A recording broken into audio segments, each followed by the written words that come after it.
तालीम के शोबे में काम करने वाली तंजीमों की पाकिस्तान में बिल्कुल कोई कमी नहीं, लेकिन मावन फाउंडेशन ने जिस अंदाज में काम किया है इसकी मिसाल ढूंढना मुश्किल है। बिल्कुल। और साबिक नेवल चीफ एडमिरल आसिफ संदेला का लगाया गया ये पौधा आज एक तनावर दरख्त की सूरत इख्तियार कर गया है और अनगिनत बच्चों को छांव दे रहा है। किस तरह से, ये देखिए। कोई बड़ा आदमी किसी नेक काम की इब्तिदा करे तो वो एक ऐसी शमा के मानंद होता है जिसकी रोशनी कभी ख़त्म नहीं होती। हमारे मुल्क में ऐसी मिसालें मौजूद हैं, लेकिन एडमिरल आसिफ संदीला जैसी मिसाल शायद ही कोई हो। 2014 में चीफ ऑफ नेवल स्टाफ की हैसियत से रिटायर हुए, ऐशो आराम से ज़िंदगी गुजारने के पूरे मौक़े मुयस्सर थे, लेकिन उन्होंने एक ऐसे काम का बीड़ा उठाया जो आने वाले वक्तों में हमेशा मिसाल बना रहेगा। पाक बहरिया के आला तरीन ओहदे तक पहुँचने वाले आसिफ संदीला ने शेखुपुरा के गाँव माहमू वाली में आँख खोली। इब्तिदाई तालीम इसी गाँव से 6-7 किलोमीटर दूर एक स्कूल में हासिल की और जब नेवल चीफ की हैसियत से रिटायर हुए तो अपने आबाई इलाके को इल्म का गहवारा बनाने की ठान ली। 2014 में ही मुआविन फाउंडेशन की बुनियाद रखी और अपने गांव से इस काम का आगाज किया। निजी तंजीमों की जानिब से स्कूल बनाना एक आम बात है, मगर मुआविन फाउंडेशन हुकूमत की मुआविन बनी और सरकारी स्कूलों को बेहतरीन सहूलियात से आरास्ता किया।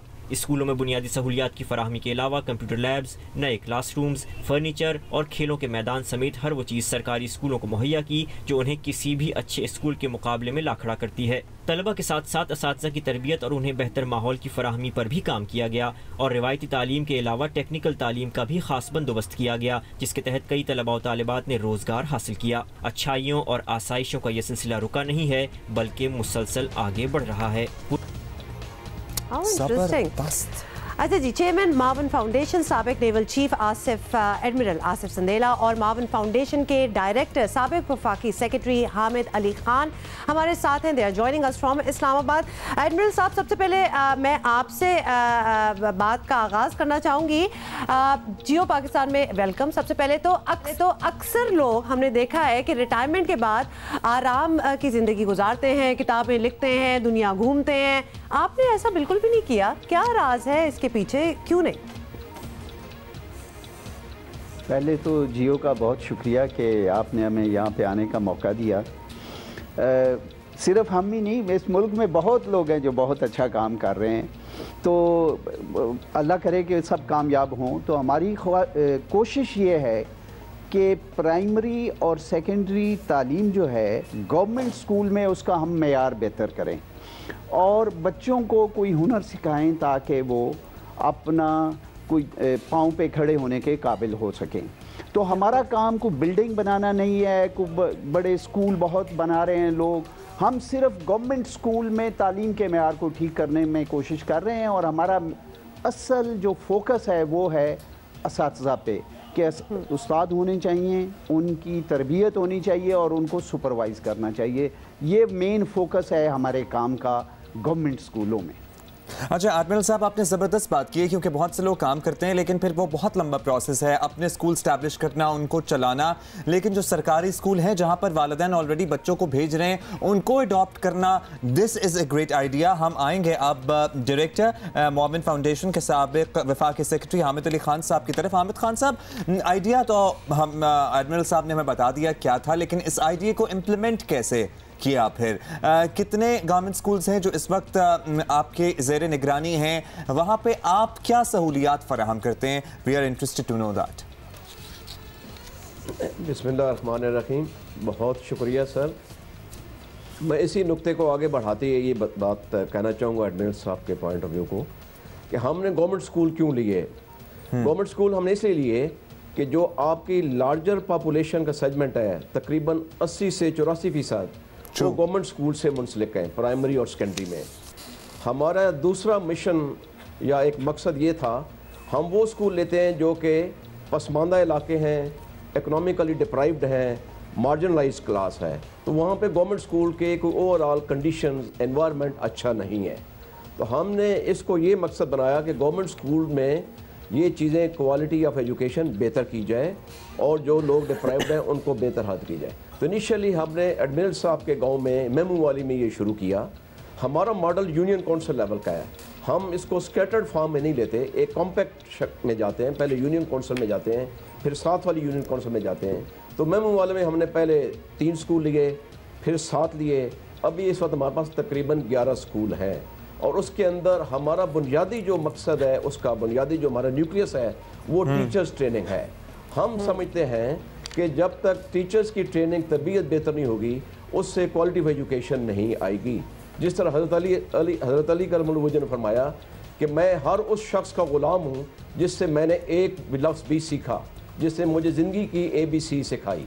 तो हमारा बेसिकली ये एक मोटिव है। और उसके बाद हम उसमें जो मिसिंग फैसिलिटीज़ हैं, क्लीन ड्रिंकिंग वाटर है, बिजली है, पिक एंड ड्रॉप है, एक ओवरऑल एनवायरनमेंट हम बेहतर करते हैं। तो ये हमारे स्कूलों में एक सक्सेस स्टोरी है। अमल दरामद हमारा ये है कि हमारा एक बोर्ड ऑफ डायरेक्टर्स हैं जो फैसले करता है। हम SEC के पास रजिस्टर्ड हैं और वो हमारे फैसले होते हैं और हम एनालिसिस करते हैं कि इस स्कूल में नीड एनालिसिस क्या है। लाइक हमने अपने स्कूलों में एनालिसिस ये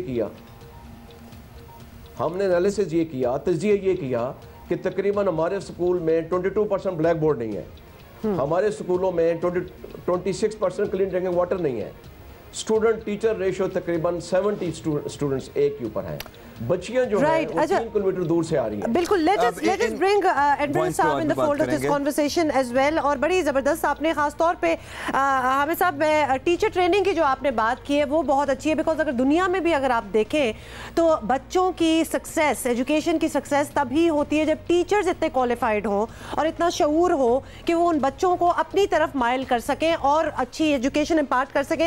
एडमिरल साहब कुछ चैलेंजेस लिस्ट कर दें। डेफिनेटली आप लोगों ने एक प्रिलिमिनरी स्टडी तो की होगी before you embarked on this journey.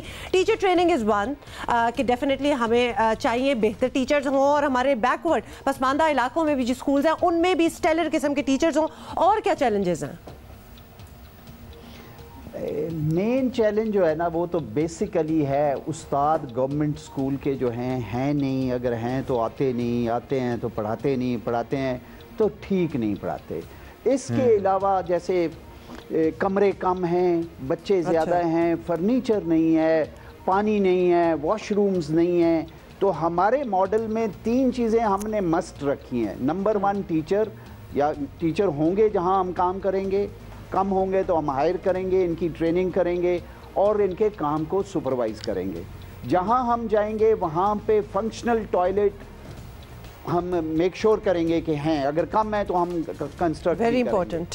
तीसरा, जहां हम जाएंगे वहां पीने का पानी बच्चों को मुयस्सर होना चाहिए। तो इस सारे काम में बहुत सारे लोग हमारी मदद कर रहे हैं। हम ये काम सिर्फ एज मोमिन फाउंडेशन नहीं, हमारे बहुत सारे सपोर्टर्स हैं, जैसे गवर्नमेंट ऑफ पाकिस्तान है, गवर्नमेंट ऑफ पंजाब है, अखुवत है, बैंक अल हबीब है, अली इंस्टीट्यूट ऑफ एजुकेशन है लाहौर में जो हमारे टीचर्स को ट्रेनिंग कराते हैं। सोलर सिस्टम हमें लगा के दिए हैं ऑस्ट्रेलियन हाई कमीशन ने, कमरे, क्लासरूम्स, कंप्यूटर लैब्स और फर्नीचर हमें लेके दिया है काउंसलेट जनरल ऑफ चाइना। जबरदस्त। एडमिरल साहब ये भी बताइएगा, मदद करते हैं। जी एडमिरल साहब ये भी बताइएगा, ऑब्वियसली इतना आपने स्टडी किया है एंड दिस इज अमेजिंग कि टीचर्स सबसे पहले और फिर टीचर्स का आना ना आना सब कुछ।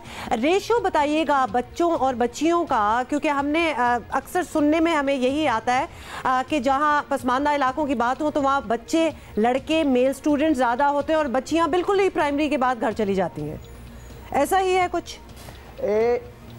जी बिल्कुल, आप ठीक कह रही हैं। एक तो हमारे कुछ सोशल टैबूज़ और गांव में बच्चियों का आना, एक स्कूलों में जाना, इसको भी अनफॉर्चुनेटली ज़रा थोड़ी कम तवज्जो दी जाती है। बहुत सारे मसाइल, टीचर्स जो गवर्नमेंट के स्कूलों में हम काम चूँकि करते हैं, जब हमने काम शुरू किया तो एक टीचर कुछ 60-70 बच्चों को पढ़ा रहे थे।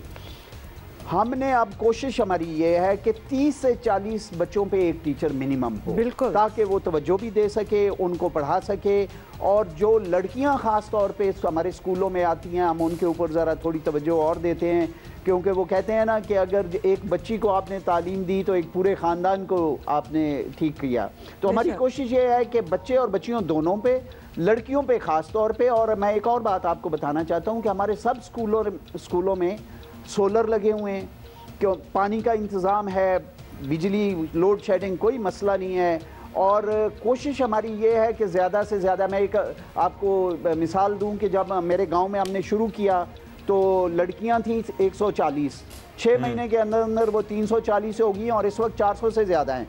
लड़के 180 थे और वो तकरीबन 370 हो गए और इस वक्त 600 से ज़्यादा है। तो मैं समझता हूँ कि जहाँ पे थोड़ी सी कोशिश करें हम, और एक और मैं बहुत अहम बात बताना चाहता हूँ कि हमारे आम टीचर जो हैं स्कूलों में 5 उंगलियां बराबर तो नहीं होती, लेकिन आम लोग जो हैं वो काम करना चाहते हैं, उनको थोड़ी सी फैसिलिटेशन, थोड़ी सी थपकी, थोड़ी सी ट्रेनिंग की ज़रूरत है, और इंशाल्लाह हमें पूरी उम्मीद है कि ये पौधा पूरे पाकिस्तान में चलेगा। बिल्कुल बिल्कुल। और एडमिरल साहब, आपने कुछ चीज़ें जिनकी निशानदेही की, उससे समझें तो बहुत कुछ सीखने को मिलता है। हम अमूमन ये शिकायत करते थे कि जो मुतवस्सित और निचले मुतवस्सित तबके के लोग हैं उनके बच्चों में पढ़ाई का कम रुझान होता है। तो उनमें पढ़ाई का रुझान इसलिए कम होता है क्योंकि सहूलियात ही नहीं है स्कूल में। जब वो माहौल ही नहीं है तो कैसे पढ़ने जाएंगे? तो हामिद अली खान साहब, आप भी हमारे साथ कोई स्टोरी ऐसे शेयर करें। बास केसेस का आपने जिक्र किया है जहाँ पे 70 बच्चों के लिए एक टीचर था, लेकिन बास स्कूल ऐसे भी होते हैं जहाँ टीचर होता है लेकिन पढ़ने वाला कोई नहीं होता। तो क्या कोई ऐसे एनकाउंटर्स भी आए क्योंकि सहूलियात ही नहीं है, बास जगह तो चार दीवारी नहीं होती, तहफ़्फ़ुज़ नहीं होता, कि आप लोगों ने स्कूल ठीक किया हो और फिर लोग जौक दर जौक आना शुरू हुए हों उन स्कूलों में? जी, मैं इसके 2 बातों की निशानदेही करूंगा, 2 चीज़ों की। पहले जिस तरह एडमिरल साहब ने फरमाया कि हमने जब अपने स्कूलों में, इनके गाँव में, तहसील में या यूनियन काउंसिल में तज़किया किया तो हम इस नतीजे पे पहुँचे कि तकरीबन कुछ बच्चियां ऐसी थी जो कि 3-4 किलोमीटर से पैदल आ रही थी।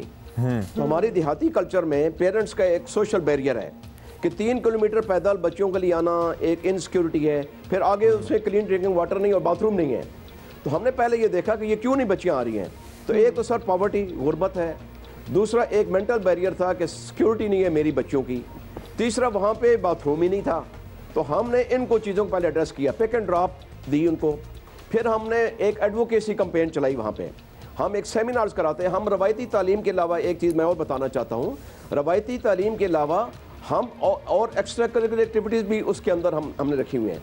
लाइक एक मिसाल मैं दूँ, एडमिरल साहब में अपनी मेहनत वसातत से कराची से एक NGO लेके आए जिन्होंने माओं के लिए एक सेमिनार कंडक्ट किया बच्चियों की वालदा के लिए। और वो सेमिनार क्या था? D merits of early marriage. और वो बड़ा अच्छा उन्होंने किया, उसको इम्पैक्ट हुआ। फिर हम शजरकारी की बात करते हैं, उसके अंदर हम पर्सनल हाइजीन की बात करते हैं, इंटरफेथ हार्मनी की बात करते हैं, अच्छे बच्चियों को बाकी जो को विजिट्स कराते हैं, बच्चों को पिक एंड ड्रॉप देते हैं, स्कूल टीचर रेशियो हमने बेहतर की है। दूसरा मैं टीचर्स के बारे में एक और चीज़ भी बता दूँ, हमारे टीचर्स ट्रेनिंग हो रही है लम्स बाबर अली से, जो कि 2 लाख पर टीचर लेते हैं।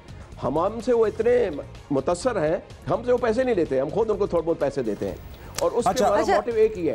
एडमिरल साहब की तरफ आएंगे। जी, स्पेसिफिक ट्रेनिंग है। एडमिरल साहब की तरफ आएंगे। एडमिरल साहब, आपने बहुत से लोगों का जिक्र किया, बहुत से इदारों का जिक्र किया जो इस काम में आपके साथ हैं। अगर लोग जो इस वक्त हमें देख रहे हैं, सुन रहे हैं, वो आपसे रब्ता करना चाहें, ज़ाहिर है फंड रेजिंग के जरिए ही ये सारा काम चलता है, उसके बगैर, मदद के बगैर तो ये मुमकिन नहीं है, वो किस तरह से रब्ता कर सकते हैं? इसमें आपकी कौन कौन मदद करता है, ये भी थोड़ा सा बता दीजिएगा। देखें जी, मैंने बहुत सारे लोग हैं जो एज इंडिविजुअल भी हमारी मदद कर रहे हैं, बहुत सारे इदारे भी हमारी मदद कर रहे हैं, गवर्नमेंट के इदारे भी हमारी मदद कर रहे हैं। और हमारे 2 मॉडल हैं कि अगर कोई पैसा देना चाहे तो वो भी हम नो तो नहीं करते, लेकिन प्रेफरेंस हमारी ये है कि कोई हमें इन काइंड दे, कोई कमरा बना दे, कोई हमें फर्नीचर ले दे, कोई कंप्यूटर लैब बना दे। तो लेकिन अगर कोई आम पब्लिक में से काम करना चाहें तो हमारा गूगल पे जाके हमारा फेसबुक पेज है, वो हमें कांटेक्ट कर सकते हैं, हमें ईमेल भेज सकते हैं, हम उनको रिस्पॉन्ड करेंगे। अगर कोई इससे ज़्यादा थोड़ी मेहनत करे तो गूगल पे जाके हमारे टेलीफोन नंबर भी दिए हुए हैं, हम हर वक्त अवेलेबल हैं। और इंशाल्लाह हमारी उम्मीद है कि लोग हमारे साथ चलेंगे तो ये काम होगा। और एक और बात मैं आपको बता दूं कि हम शेखुपुरा से निकल के आके अभी हमने एक यूनियन काउंसिल में 12 स्कूल इस्लामाबाद डिस्ट्रिक्ट में भी दिए हैं, अभी गवर्नमेंट ने हमें दिए हैं दिसंबर में। और आज वहाँ पे हमारा पहला टीचर्स ट्रेनिंग सेशन, एक लाइफ कोच ट्रेनर हैं यूके में जो पाकिस्तानी ओरिजिन की लेडी हैं, वो कंडक्ट करेंगी इंशाल्लाह ताला वाया स्काइप, और नेक्स्ट सेशन वो अगले हफ्ते करेंगी। तो हमारी उम्मीद है कि इंशाल्लाह इन स्कूलों में भी बहुत जल्द हम स्टैंडर्ड बेहतर करने में कामयाब हो जाएंगे इंशाल्लाह। हमें कोई शक नहीं है कि ये इतने अच्छे अज़म के साथ स्टार्ट किया गया है ये प्रोजेक्ट एंडेवर, तो ये डेफिनेटली बहुत ही अच्छा होगा। बहुत बहुत शुक्रिया एडमिरल साहब, एडमिरल आसिफ संदेला और हामिद अली खान साहब for coming on our show and telling us कि मावन फाउंडेशन क्या कर रहा है। अक्सर लोग हमसे पूछते रहते हैं कम बैक टू अस। जी, अक्सर पूछते रहते हैं कि जी हम अगर मदद करना चाहें, एजुकेशन खासतौर पे जो ओवरसीज़ पाकिस्तानीज होते हैं तो उनके लिए आइडेंटिफाई करना मुश्किल हो जाता है कौन सी जेन्युइन चीज़ें हैं जो काम कर रही हैं, कौन सी नहीं है, बिकॉज बहुत कुछ बीच में हो जाता है। बट जब हम लाते हैं कोई चीज़ आपके सामने, जैसे मावन फाउंडेशन की हम बात कर रहे हैं, बड़ी डिटेल्ड हमने बात की इसके बारे में, तो फिर आपको यकीन हो जाना चाहिए कि this is somewhere that you could donate. आप अपने फ्रेंड्स भेज सकते हैं, व्हाटएवर मदद जो आप करना चाहें आप कर सकते हैं। शामिल होती है कि ये लोग वाकई डिजर्विंग है और ये डिलीवर करते हैं।